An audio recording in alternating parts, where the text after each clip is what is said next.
तो जिला सांख्यिकी पदाधिकारी परीक्षा 2025 बीपीएससी द्वारा आयोजित की गई। उनमें कुल 150 प्रश्न पूछे गए, जिनमें से संविधान और राज्य व्यवस्था से 15 प्रश्न पूछे गए, यानी कुल प्रश्न का 10%। चलिए देखते हैं कि जिला सांख्यिकी पदाधिकारी परीक्षा 2025 में किस तरह के प्रश्न पूछे गए थे। आज की वीडियो में हम सिर्फ प्रश्न देखेंगे। आप सभी लोग अपनी तैयारी को जांच लीजिए कि इन प्रश्नों को बनाकर देख लीजिए कि कितने प्रश्न आपसे बनते हैं।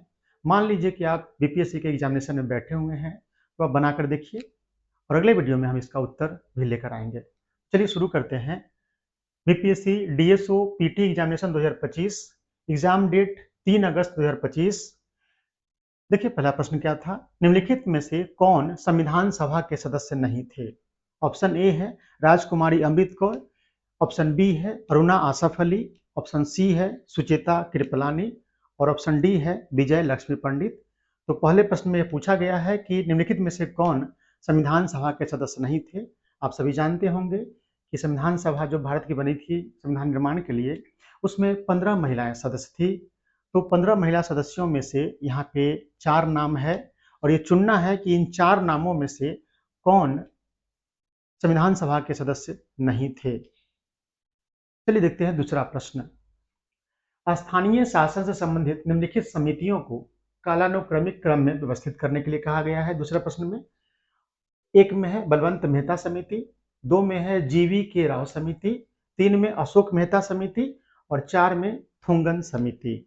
तो फ्रेंड्स, स्थानीय स्वशासन में सुधार के लिए कई समितियां बनाई गई थी सिफारिश देने के लिए। तो यहाँ पे 4 समितियों के नाम हैं। आपको कालानुक्रमिक सजा करके विकल्प में से उत्तर चुनने हैं। तो फ्रेंड्स, स्थानीय स्वशासन को मजबूत बनाने के लिए सरकार ने समय समय पे कमेटियां गठित की थी और उन कमेटियों का गठन कब हुआ था, अगर ये जानते होंगे तो ये प्रश्न आपसे बन जाएगा। तो ये समितियां कब बनी थी, इन्हें सही कालानुक्रम में सजा करके आपको आंसर देना है इन विकल्प में से। तो विकल्प है ए ऑप्शन 4 2 3 1, बी में 1 3 2 4, सी में 2 4 1 3 और डी में 3 1 4 2। बलवंत मेहता समिति, 2 में जीवी के राव समिति, 3 में अशोक मेहता समिति, 4 में थुंगन समिति। आप इन समितियों को सजाइए कालानुक्रमिक रूप से और इन विकल्पों में से सही विकल्प को चुनिए। आइए देखते हैं तीसरा प्रश्न। तो फ्रेंड्स, आइए देखते हैं तीसरा प्रश्न। भारतीय संविधान मणिपुर के लिए विशेष प्रावधान किस अनुच्छेद में करता है। ऑप्शन ए है अनुच्छेद 371 सी, बी है अनुच्छेद 371 डी, सी है अनुच्छेद 371 ए और डी है अनुच्छेद 371 बी। भारतीय संविधान के किस अनुच्छेद में मणिपुर के लिए विशेष प्रावधान किया गया है, ये क्वेश्चन पूछा गया है तीसरे प्रश्न में। अब आइए फ्रेंड्स देखते हैं चौथा प्रश्न। संसद की अनुमान समिति एस्टिमेट्स कमेटी के संबंध में निम्नलिखित में से कौन सा या से कथन सही है या है। कथन 1 देखिए, अनुमान समिति का गठन जॉन मथाई समिति की सिफारिश पर किया गया था। कथन 2 है, इस समिति में राज्यसभा का कोई प्रतिनिधित्व नहीं होता है।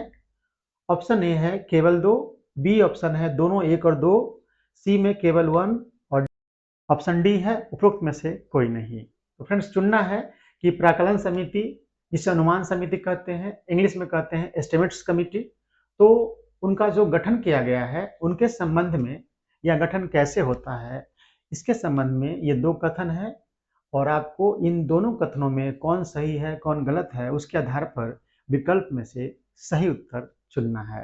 आइए फ्रेंड्स, अब देखते हैं क्वेश्चन नंबर 5। निम्नलिखित में से कौन सा कथन सही है। कथन 1 देखिए, ध्यानाकर्षण प्रस्ताव एक भारतीय नवाचार है। यानी कि ध्यानाकर्षण प्रस्ताव जो सदन में चलते हैं वो भारतीय नवाचार है, यानी भारत ने शुरुआत किया है। दूसरा कथन है, ध्यानाकर्षण प्रस्ताव नियमावली में उल्लेखित नहीं है। अब उसी पे आधारित ऑप्शन है, ए में है केवल 2। अगर आपको लगता है कि केवल 2 सही है तो ए चुनिएगा। ऑप्शन बी है दोनों 1 और 2, ऑप्शन सी है केवल 1 और ऑप्शन डी है उपरोक्त में से कोई नहीं। अब देखते हैं क्वेश्चन नंबर 6।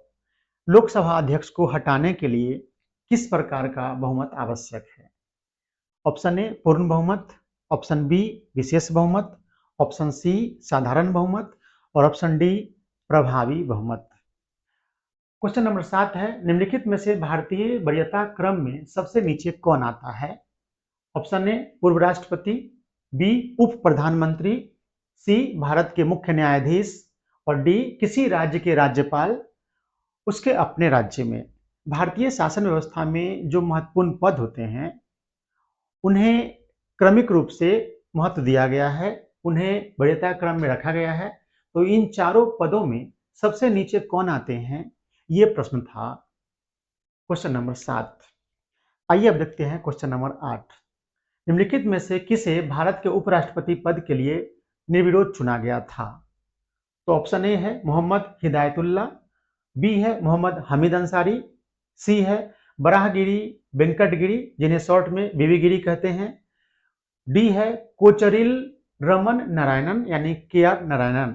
तो फ्रेंड्स आपको बताना है कि इन चारों ऑप्शन में ऐसे कौन उपराष्ट्रपति हैं जिन्हें निर्विरोध चुना गया था। राष्ट्रपति तो चुने गए थे निर्विरोध नीलम संजीव रेड्डी। यहाँ पूछा गया है कि कौन उपराष्ट्रपति निर्विरोध चुने गए थे। तो इन चारों ऑप्शन में से सही उत्तर को आप चुनिए। काफी महत्वपूर्ण प्रश्न है ये सब, और ऐसे ही प्रश्न आपको एग्जामिनेशन में आने वाले हैं। देखिए यहाँ पे क्वेश्चन कैसे पूछा गया। अब तक लोग यही पढ़ते थे कि कौन ऐसे राष्ट्रपति हैं जिन्हें निर्विरोध चुना गया था, लेकिन इस एग्जामिनेशन में बीपीएससी के एग्जामिनेशन में पूछा गया कि ऐसे कौन से उपराष्ट्रपति हैं जिन्हें निर्विरोध चुना गया है। तो आप देख सकते हैं कि बीपीएससी कैसे प्रश्न पूछा करती है, आपको तैयारी भी इसी हिसाब से करने होंगे। तो आइए फ्रेंड्स अब देखते हैं क्वेश्चन नंबर 9। दो या दो से अधिक राज्यों के लिए एक सामान्य उच्च न्यायालय स्थापित करने की शक्ति संविधान के किस अनुच्छेद में दी गई है? ऑप्शन ए है अनुच्छेद 231, बी है अनुच्छेद 232, सी है अनुच्छेद 229 और डी है अनुच्छेद 230। सामान्य रूप से प्रत्येक राज्य में एक हाई कोर्ट का गठन करने का प्रावधान किया गया है, लेकिन साथ ही कहा गया है कि एक ही हाई कोर्ट दो या दो से अधिक राज्य या दो या दो से अधिक राज्य और केंद्रशासित प्रदेश के लिए हो सकता है। तो यहाँ पे यही क्वेश्चन है कि दो या दो से अधिक राज्यों के लिए एक सामान्य उच्च न्यायालय स्थापित करने की शक्ति संविधान के किस अनुच्छेद में दी गई है? ऑप्शन ए है 231 अनुच्छेद, अनुच्छेद 232, अनुच्छेद 229, अनुच्छेद 230। तो फ्रेंड्स अब देखते हैं क्वेश्चन नंबर 10। भारतीय संविधान किसे न्यायिक पुनरावलोकन जुडिशियल रिव्यू की शक्ति प्रदान करता है? ऑप्शन ए है केवल सर्वोच्च न्यायालय को, ऑप्शन बी है सर्वोच्च न्यायालय और उच्च न्यायालय दोनों को, सी है सभी न्यायालयों को और डी उपरोक्त में से कोई नहीं। तो संविधान द्वारा आपको न्यायिक पुनरावलोकन का अधिकार दिया गया है। किसे? केवल सुप्रीम कोर्ट को, या सुप्रीम कोर्ट और हाई कोर्ट दोनों, या सभी न्यायालयों को, या उपरोक्त में से कोई नहीं। आप बताइए इसका उत्तर, आप बनाकर देखिए। आइए अब देखते हैं क्वेश्चन नंबर 11। निम्नलिखित में से कौन सा अनुच्छेद 1976 के अंतर्गत 42वें संशोधन अधिनियम द्वारा सम्मिलित नहीं किया गया था? ऑप्शन ए है अनुच्छेद 39A, ऑप्शन बी है अनुच्छेद 43A, ऑप्शन सी है अनुच्छेद 38 और डी है अनुच्छेद 39। क्वेश्चन नंबर 12 देखते हैं। भारत में निवास कर रहे एक कनाडा के नागरिक को निम्नलिखित में से किस अधिकार का दावा नहीं है? ऑप्शन ए है धर्म की स्वतंत्रता, बी है गिरफ्तारी और हिरासत के खिलाफ संरक्षण, ऑप्शन सी है कानून के समक्ष समानता, ऑप्शन डी है अभिव्यक्ति की स्वतंत्रता। आप सभी जानते हैं कि भारत में भारतीय संविधान के भाग 3 में मौलिक अधिकार का प्रावधान किया गया है।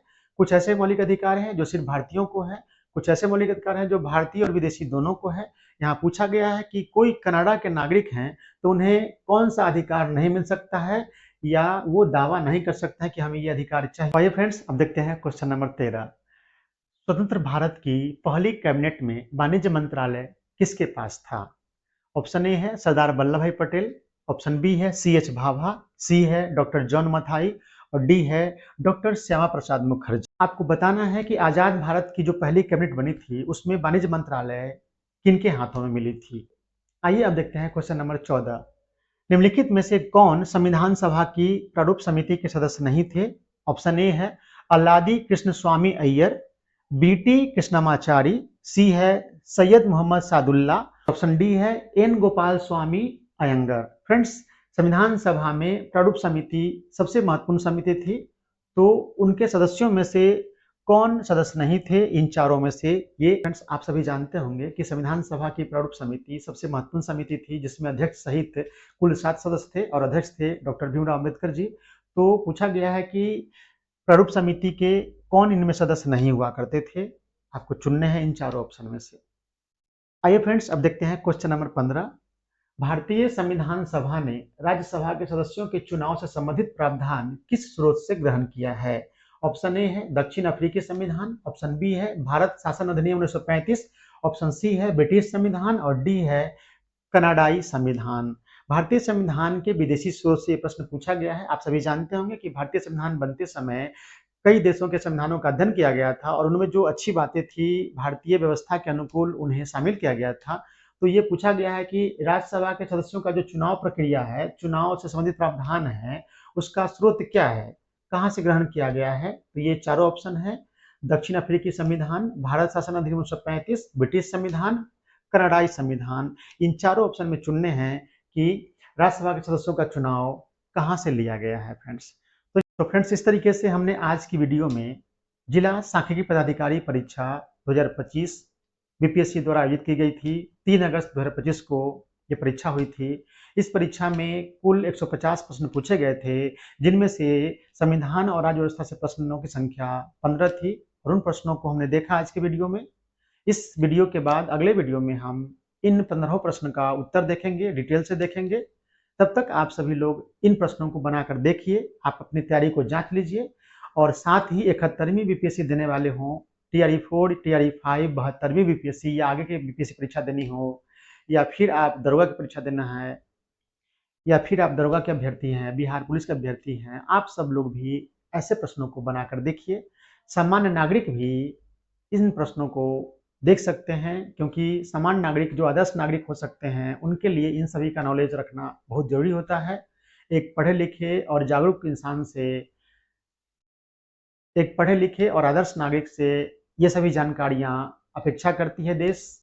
तो प्रतियोगिता परीक्षा की तैयारी करने के साथ साथ जो आम नागरिक हैं, उन्हें भी इन सब की जानकारी होनी चाहिए एक आदर्श नागरिक बनने के लिए। तो आप लोग भी जो प्रतियोगिता परीक्षा की तैयारी नहीं करते हैं, देखिए कि कितना आप जानते हैं देश के संविधान के बारे में, देश की व्यवस्था के बारे में, और अगले वीडियो में हम इन सभी प्रश्नों का उत्तर लेकर आएंगे। तो फ्रेंड्स, मिलते हैं अगले वीडियो में। बहुत बहुत धन्यवाद।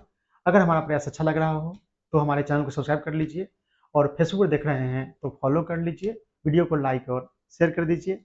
मिलते हैं अगले वीडियो में। बहुत बहुत धन्यवाद।